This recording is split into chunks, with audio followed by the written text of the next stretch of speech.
You can film me all day long. If you're a police officer, you should have a body camera. That's my money.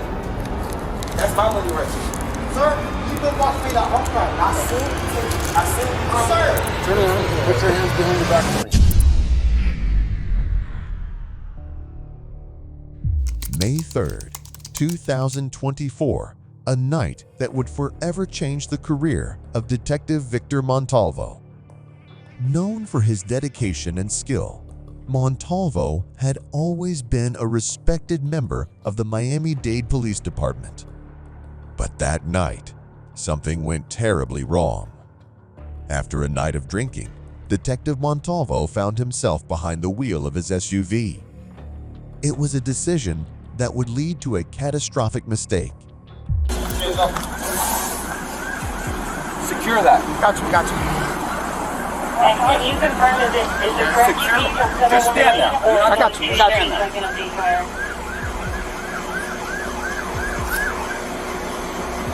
You okay? Okay. I want you to sit up for me. I want you to pull over here and I want you to sit against the wall. Verify the ETA so I can update it with fire. Is it still in one lane or is it on 2 street? As he drove, his impaired judgment led to a collision with a marked police vehicle, a vehicle belonging to one of his own colleagues. The crash was severe, and the impact jolted Montalvo back to reality. He stumbled out of his vehicle, his senses dulled by alcohol, and reached for the weapon tucked into his waistband. But the arrival of fellow officers at the scene would soon shift the situation.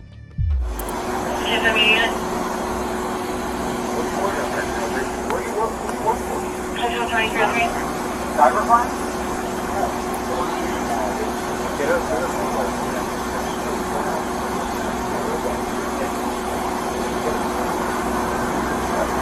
don't have my handheld. My car.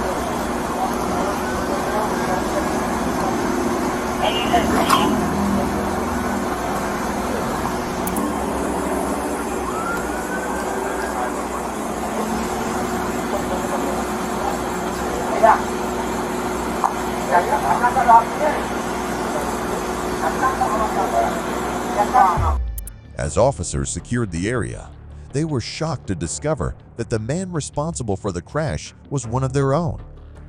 Concerned for his safety and the safety of others, they took his weapon and asked him to sit on the side of the road. Montalvo, visibly shaken, eventually admitted to the officers what he had hoped to conceal. He had been drinking far too much. The gravity of his actions began to sink in as he was placed under arrest and transported to the police station.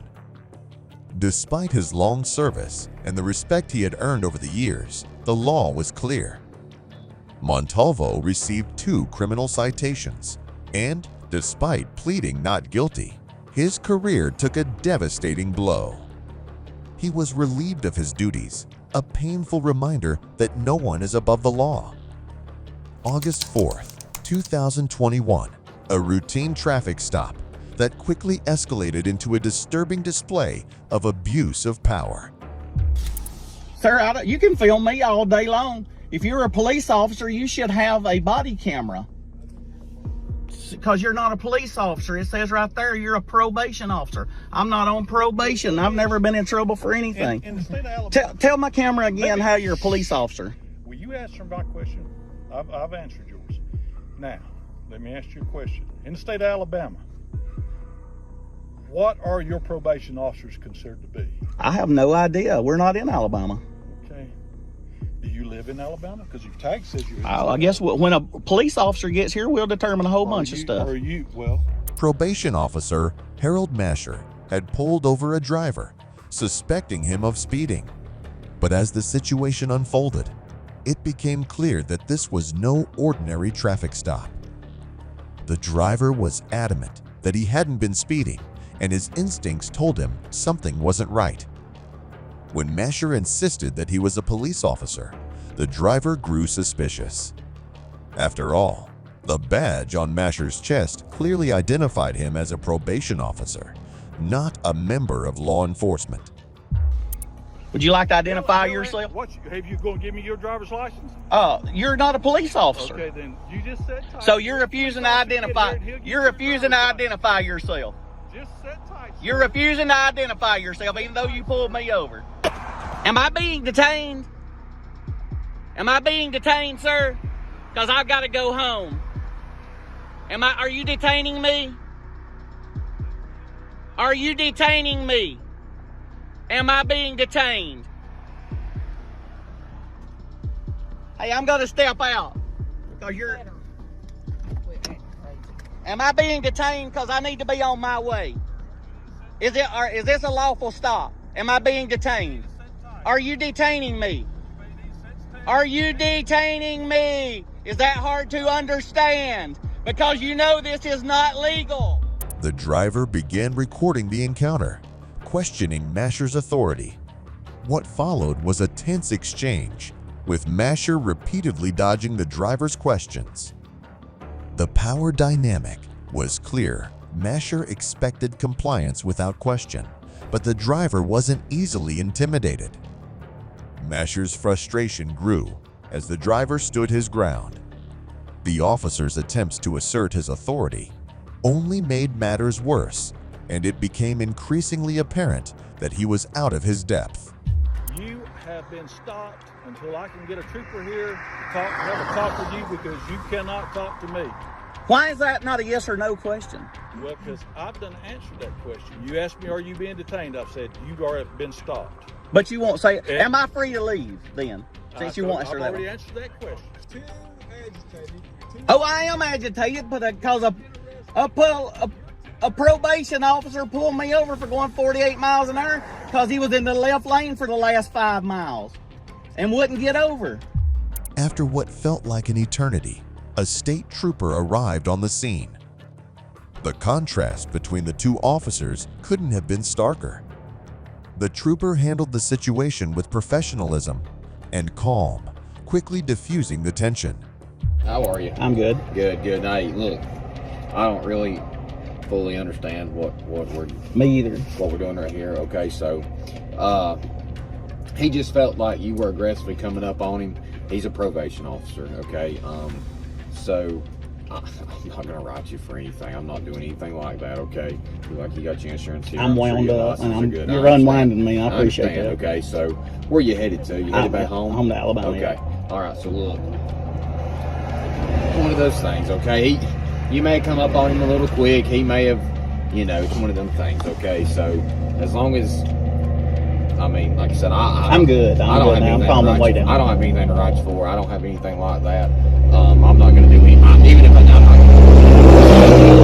It's not my stop. He just feels, he just felt like you come up on him a little hard. You might have been a little aggressive.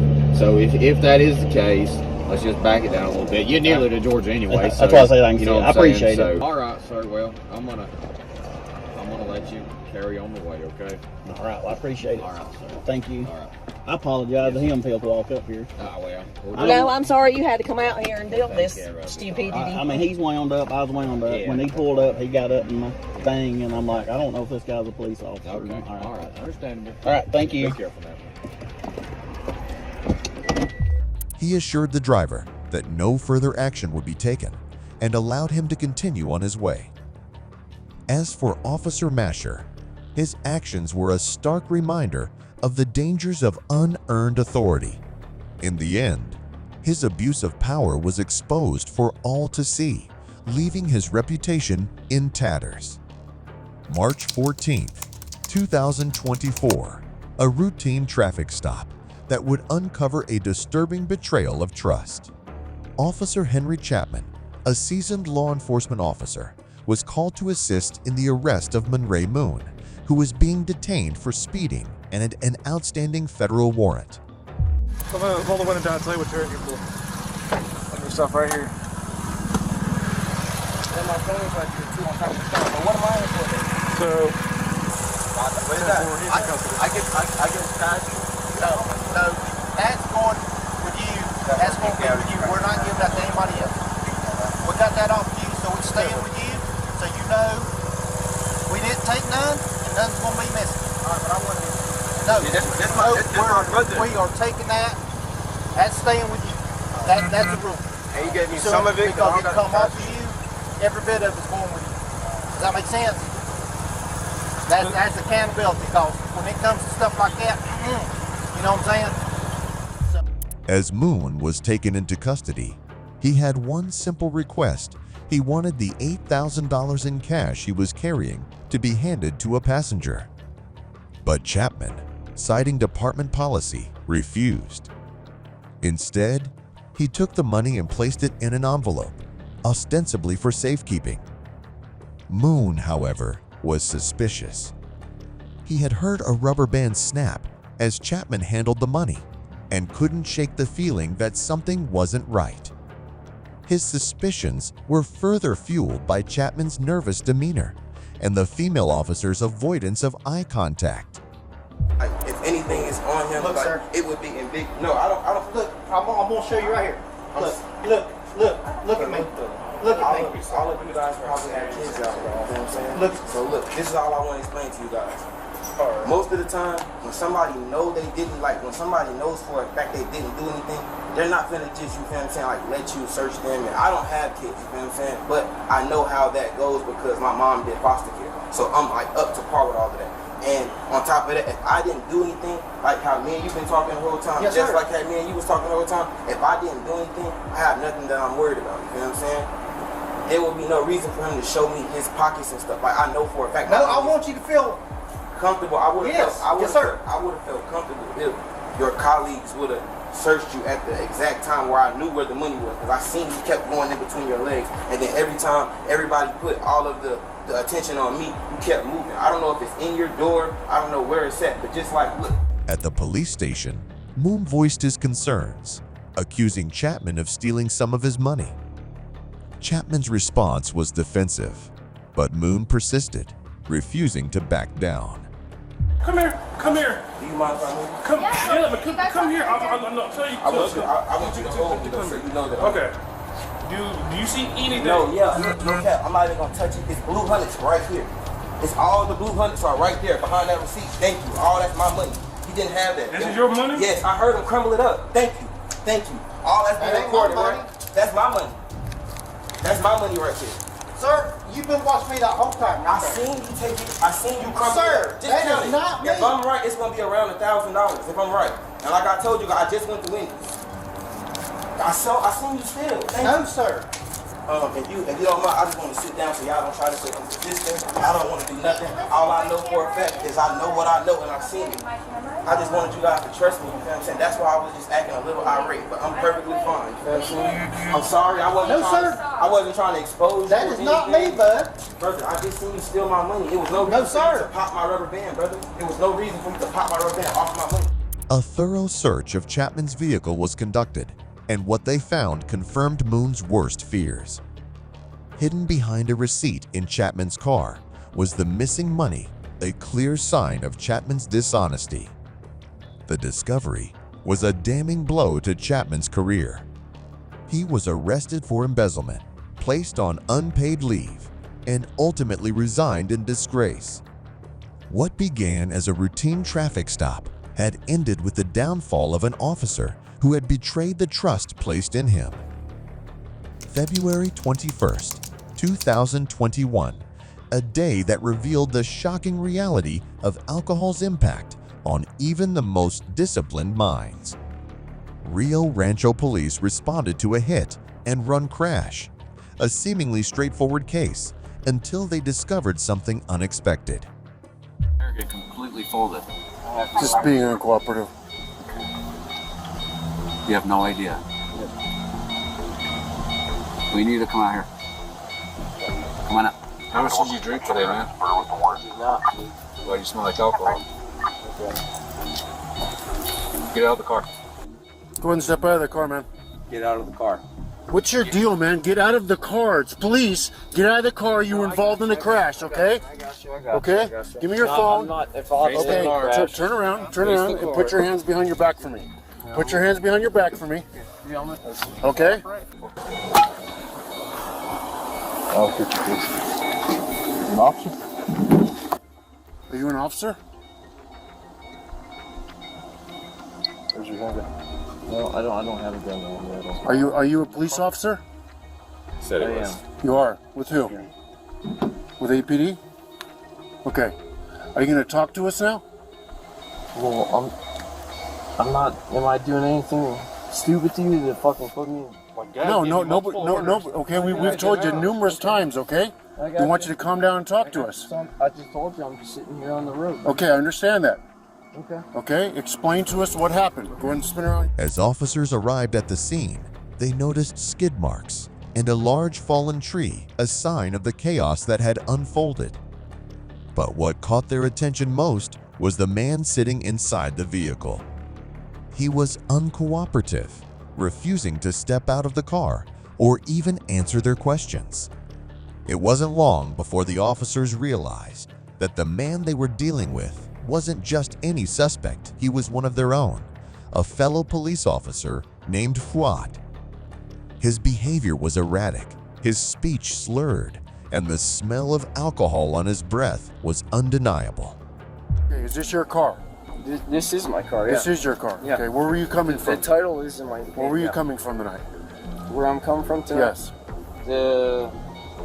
You don't know where you're coming from? No, I do know where I'm coming from, but does that have anything to do with... I'm trying to figure out what happened, okay? Explain to me what happened with the crash.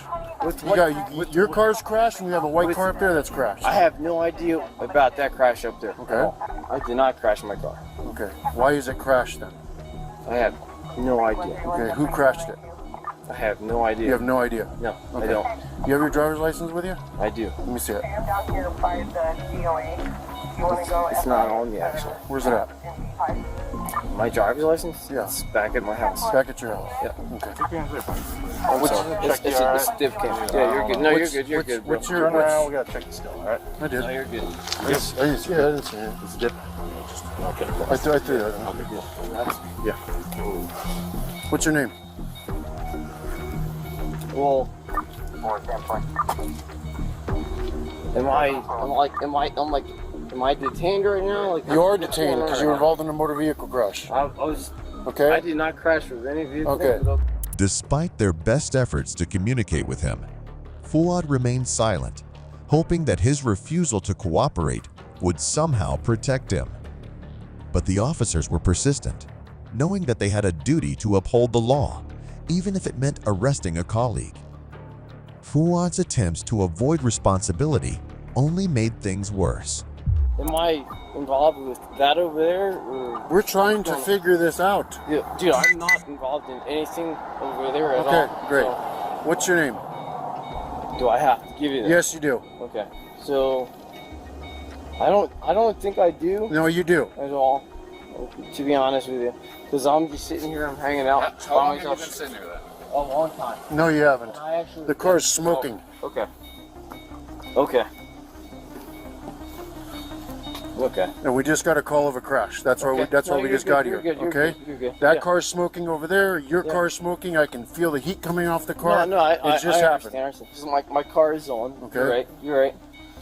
So tell me what happened. I saw that car actually over there. Okay. Fucking crash. Okay. And I'm just sitting there and I'm like, okay, cool. I'm just hanging out here by myself. Okay. Okay. What's your name?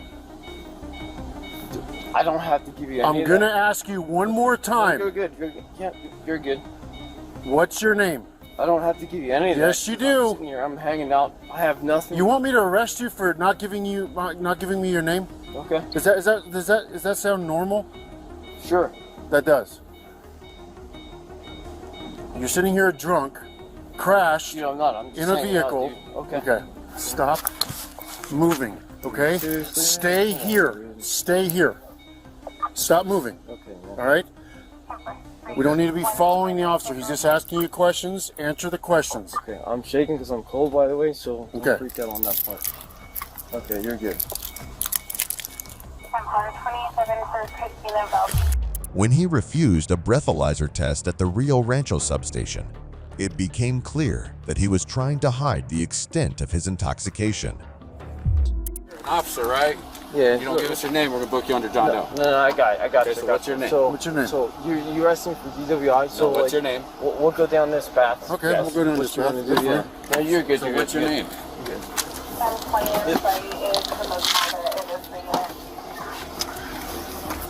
Eventually, Fuad was taken to a local hospital to check for injuries from the crash. He was then booked into the Sandoval County Detention Center and charged with aggravated driving under the influence, careless driving, failure to notify of the accident, and driving without a license. This case serves as a sobering reminder that no one is immune to the consequences of their actions, not even those tasked with enforcing the law. Have you ever questioned the actions of those meant to uphold justice? Let's hear your perspective and encourage others to do the same. Subscribe, share, and let's spark a conversation that matters. This incident serves as a reminder that even those who are supposed to protect us can make dangerous mistakes, and that the law must be upheld no matter who is involved.